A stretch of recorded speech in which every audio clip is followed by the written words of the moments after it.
Hey, what's up? I'm Lauren Shepard, and today we're going to talk about the home buying process. More specifically, the home buying process if you were to buy a home in Los Angeles, California. Whether you are a first-time home buyer, a luxury buyer, a foreign buyer, or someone just coming from out of town and you want to know what to expect in the process, we're going to discuss it today. For those of you who don't know, I am a real estate broker. I have been licensed for over 10 years. I actually come from a family of real estate brokers. My family owns 3 real estate companies, an escrow company, and I started in this business when I was about 16, 17 years old. When I got licensed at 21, I was doing about 10 deals a year, and I thought I was on top of the world. I thought I was making so much money, but more importantly, what I didn't realize is that I was doing volume. I was learning the transactions and the foundations to real estate really quickly, and that allowed me to then move to the Los Angeles area where I worked for a luxury team. The team I worked for was doing about 300 million in sales a year at the time, and I got to figure out the luxury marketplace, learn about luxury clients, and learn the differences in what makes a luxury transaction unique and special, more difficult, easier, and how to handle them. Not only did I launch listings and manage them from start to finish, I also managed buyers, I did showings, and really did everything a real estate agent did, but on an assistant salary. Then shortly after, I worked for a boutique real estate firm that specialized in off-market properties for investors and developers. I learned how to analyze a teardown home, a flip, and look at it the way an investor would, and then position it in the marketplace to sell directly to those investors, and then help those investors and developers sell it on the back end if they chose to do so. So now, for the past few years, I've been working for myself under Shepard Realty Group, which has been my family's firm since about 1983. I have been a licensed broker, and I now run the Beverly Hills branch. So I am incredibly experienced in all things real estate. And when I tell you about this process, you are surely going to have a much better understanding of what to expect. So let's get started. What happens when you start shopping for a property? Well, you need to understand that there's a lot of information available in the marketplace. You can look on your Zillows, Redfin, Trulia, etc. All of those websites will show you properties that are ultimately available. However, one of the first things you want to do is make sure that you are working with an agent. You need to meet an agent, talk to an agent who can help guide you through the process. Not only is an agent helpful in getting you information that may not be readily accessible on the internet regarding those properties, but they may also be able to find you other properties that are not actually available on the internet. Additionally, some of the best properties sell incredibly quickly. So if you're not working with an agent up front that's able to pay attention to those properties and make you aware of them right away and let you know what's happening as far as offers and open houses and when it's available for showing, you may altogether miss that property. That has happened to me before with some of my clients who said, "How come I didn't know about this property?" I said, "Well, it's because you weren't working with me." Quite frankly, you need an agent that's on your side, that's constantly looking for properties for you. Once you have a real estate agent, you also need to get in touch with a mortgage lender. If you're buying in the multi-million-dollar luxury market, this may not apply to you. If you're a cash buyer, this also may not apply to you. At the end of the day, cash is king, but if you are getting a loan, it is possible to get offers accepted with a loan, and you need to be set up from the beginning and have a relationship with your loan officer. At the end of the day, how speedily your loan officer can get your funds together and get you a loan will determine how long your escrow period will be, and if you have the ability to close, and at what price point you're purchasing at. All of these things you need to know up front so that you can present the best package to the seller when you do finally decide to write an offer, and you're aware of what you're looking at is the right property and the right price point and something that you can actually purchase. Once you begin writing offers on a property, you'll work with your real estate agent. This is a very formal process. When you're ready to write an offer, you put it out on a California residential purchase agreement. These offers generally spell out your price, your earnest money deposit, the length of your transaction period, and tells the seller what your offer is subject to. These are called contingencies, and this makes your offer non-binding. So if you were to write an offer and the seller decided to accept your offer immediately, you would then enter into a non-binding contract. For the most part, at that point, the seller is 100% bound to selling this property for you, but you as a buyer have the ability to, 1, research the property, find out everything you need to know about it, and determine if it's feasible and meets your needs. You also have the time period 2 to get your loan together. If you're unable to get approved for a loan during this process, you then have the contingency or the subject to availability to back out if needed without putting any of your monies or deposit at risk. For this reason, there's also 2 negotiations during your transaction. There's the negotiation up front that happens when you submit your offer, and the second negotiation that ends after you've done your due diligence.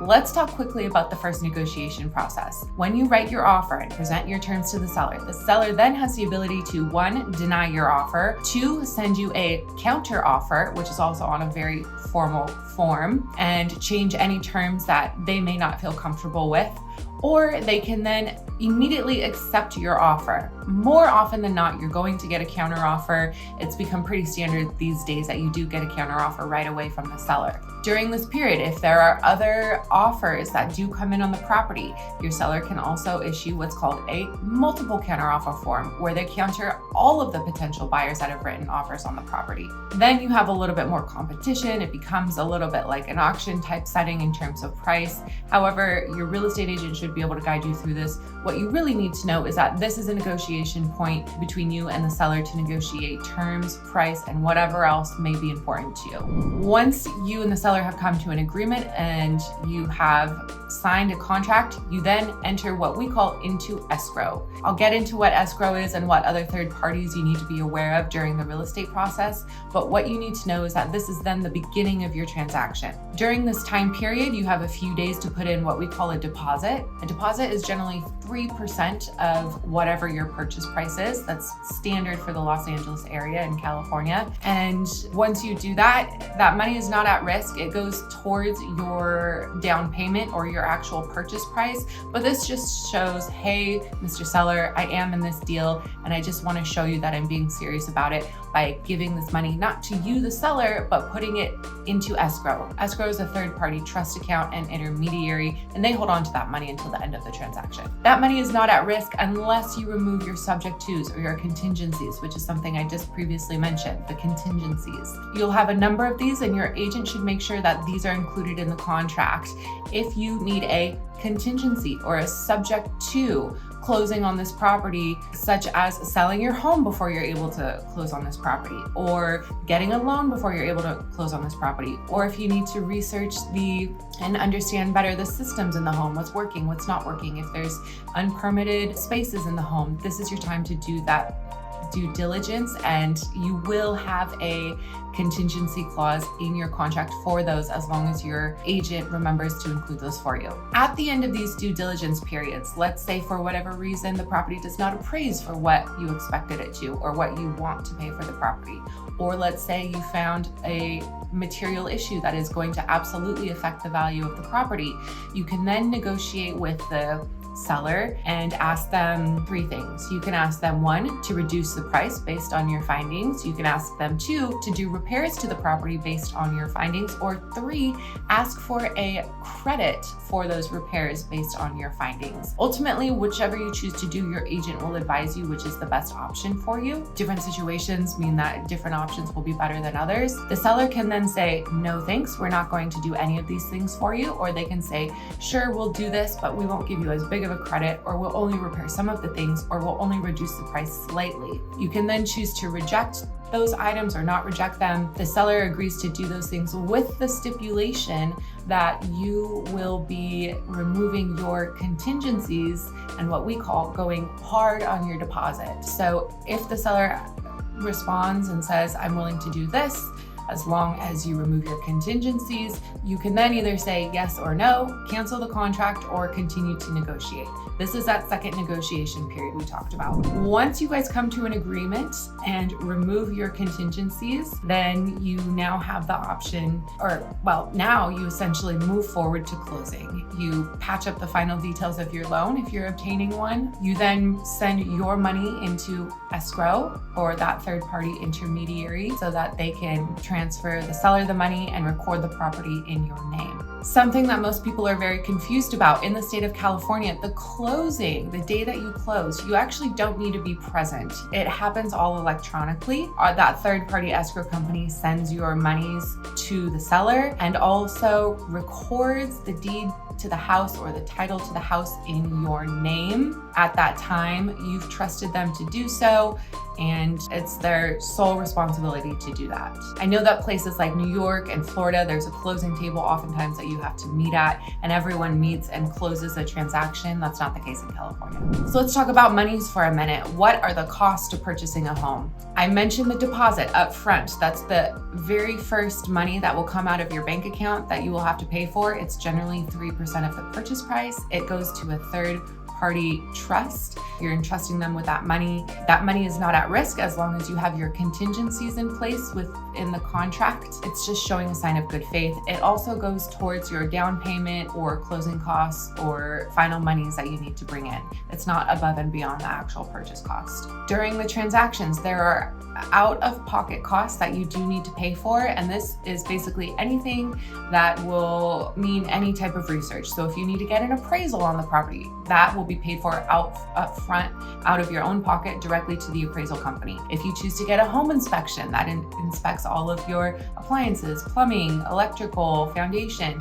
all of those sorts of things, that will be out of your pocket up front, paid directly to the inspection company. Home inspections, at least in Los Angeles, can run anywhere from $800 to a few $1,000s, depending on the size of the home and the type of the home and who you're hiring. That'll be the biggest expense up front that you will absolutely want to pay for. There are other costs that are paid to the escrow company and title company, taxes, etc. You should estimate that these items are anywhere from 0.5% to a percentage point of the entire purchase amount. This number changes. Obviously, if you're buying $1 million home, it's going to be much different than if you're buying a $20 million home. I would estimate that it's less than 1% if you're buying a $20 million home, probably more around 0.5% if you're buying a $1 million home. These are items that it's not really important to know what they are. They need to be paid no matter what, and they're paid at the time of closing. Your escrow company will tell you exactly what that number is on top of whatever purchase price that is to bring in,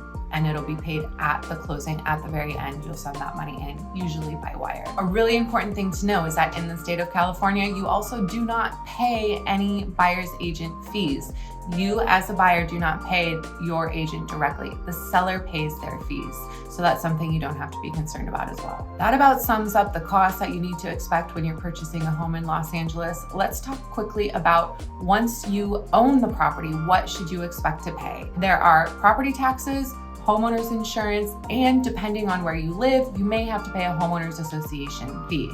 Property taxes, as a general rule of thumb, in Los Angeles County, you can estimate at about 1.25%. It varies city by city. Some cities are less, some cities are slightly more. It also varies depending on your location in California. Homeowners insurance. Highly recommend that you get homeowners insurance. If you're in a high fire hazard area, you should expect that your homeowners insurance will be incredibly expensive. If your home is a luxury home, meaning it costs $5 million to build or $10 million to replace, you should expect that your homeowner's insurance is pretty hefty. This is not required by law to have this, but if you are a homeowner, you should have it. If you have a loan on your home, your lender will require you to have homeowner's insurance against your property or on your property. Then there are costs when you do decide to sell your property. You could potentially face what's called capital gains tax. If you purchase your property for $10 million and then subsequently 2 years later sell it for $2 million, you may have to pay a tax on the difference between the 10 and the 12 million. Now, if this home is your primary residence, there are ways around it. If it was an investment property for you, there are ways around it in the tax code. I'm not a tax specialist, so I can't really go into detail on these things, but just know that is a potential, and you should speak with a licensed certified public accountant or tax preparer to discuss these things. If you are a foreign national and you don't have a social security number here in the US, by law, you will be required to withhold those taxes from your returns when you do sell your property. It's a way that the federal government basically ensures that those property taxes or those taxes are paid when you sell the property. A few other parties that might be involved in your real estate transaction that you might not be aware of is a title company. The title company ensures that your property that you're purchasing, there are no other people who can claim a right to your property or parts of your property. They also make sure that your property is what we call free and clear, meaning there are no other liens or easements or encroachments or any type of things that could appear on title to the home without you being aware. This is a cost that's paid by the seller, and it's for your own protection. It's standard in every single real estate transaction. I mentioned escrow. That fee is also included in the fees that I mentioned earlier, cost to purchasing a home and a cost to the transaction. They are simply the third party that transfers the monies between the buyer and the seller, and the deed or ownership to the house or title to the house from the seller to the buyer. They cannot do anything unilaterally. They can only do what the buyer and seller instruct them to do. They can only execute things that are laid out within the contract, and they cannot execute anything unilaterally without both the buyer and the seller's agreement or permission. So that's the basis of buying a home in California, especially in Los Angeles. There are different norms that vary from county to county within California, and even Northern California has different norms than Southern California. Your real estate agent really should be able to answer any other questions that you may have about purchasing a home. If you do have questions and you don't yet have a real estate agent, please know that I represent both buyers and sellers in Los Angeles, California at all price points, from the $500,000 up to the $50 million and more. If you have any questions, feel free to contact me directly. My information is below. Do not forget to subscribe. I offer all kinds of information like this about the real estate market, touring homes, and how to get into a home here in California. Thanks so much.